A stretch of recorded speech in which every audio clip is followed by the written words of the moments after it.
చేసుకోవచ్చు.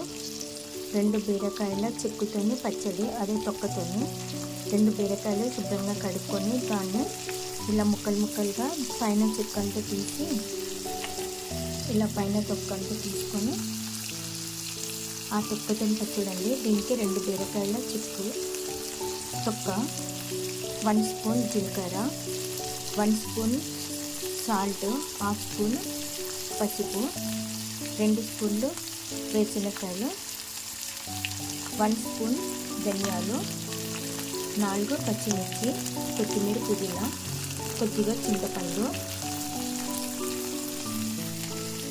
2 spoons oil అండి. దీంట్లో డైరెక్ట్ పోసేయాలి. 2 టమాటాస్ కట్ చేసి పెట్టుకున్నాం. ఇవన్నీ ఇలాగే ఫ్రై చేయాలి, సపరేట్ ఏం కాదు.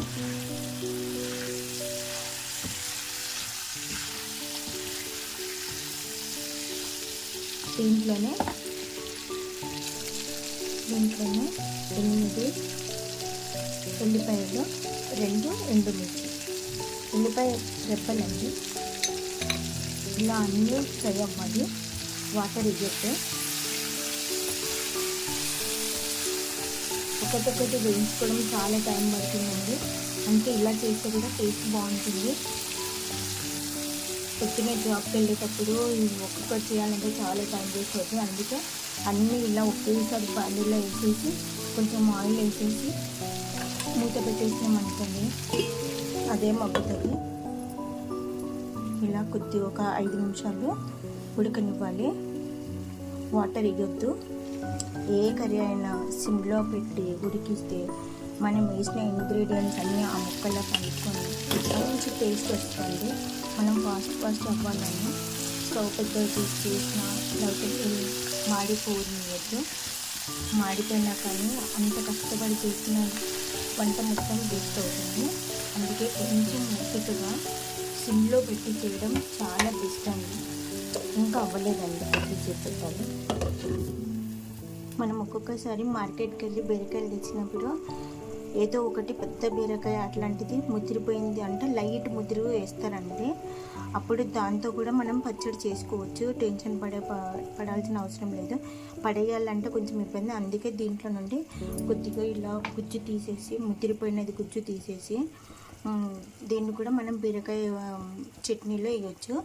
అంటే ఇప్పుడు తొక్క పచ్చడి చేసినా కదా దాంట్లో వేయచ్చు, బాగానే ఉంటుంది టేస్ట్. బీరకాయ తొక్క మగ్గినట్టు అనిపించదండి, కానీ పక్కనే టమాటాని తీసుకోవాలి. టమాటా మగ్గినట్టు అనిపిస్తే ఇది రెడీగా మిక్సీ తీసి చట్నీ చేయడానికి రెడీ అయినట్టు. ఇలా మిక్సీ జార్లో వేసి మిక్సీ పట్టాలి. మిక్సీ సరిగ్గా తిరగకపోతే ఒక్క హాఫ్ టీ గ్లాస్ వాటర్ వేయాలి, అంతేనండి. ఇలా ఫైన్ పేస్ట్ చేసుకున్న తర్వాత తాలింపు కోసము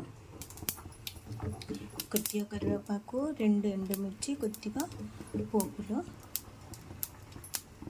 కొద్దిగా ఆయిల్ పోసి కొంచెమే వేయాలి.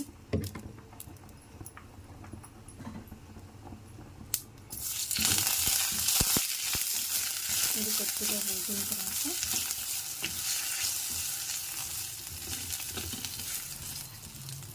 వేగిందండి.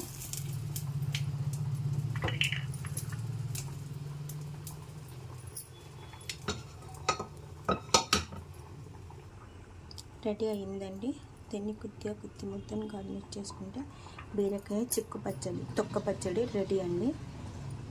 థ్యాంక్ యూ ఫర్ వాచింగ్ అండి. నా వీడియో నచ్చితే లైక్ చేయండి ప్లీజ్. సబ్స్క్రైబ్ చేసిన, లైక్ చేసిన ప్రతి ఒక్కరికి ధన్యవాదములు. ఇలా ఎండుమిర్చి కొద్దిగా మాడితే ఈ చట్నీలోకి చాలా బాగుంటుంది. మనం డైరెక్ట్ ఎండుమిర్చి కూడా తినేయచ్చండి. Thank you for watching.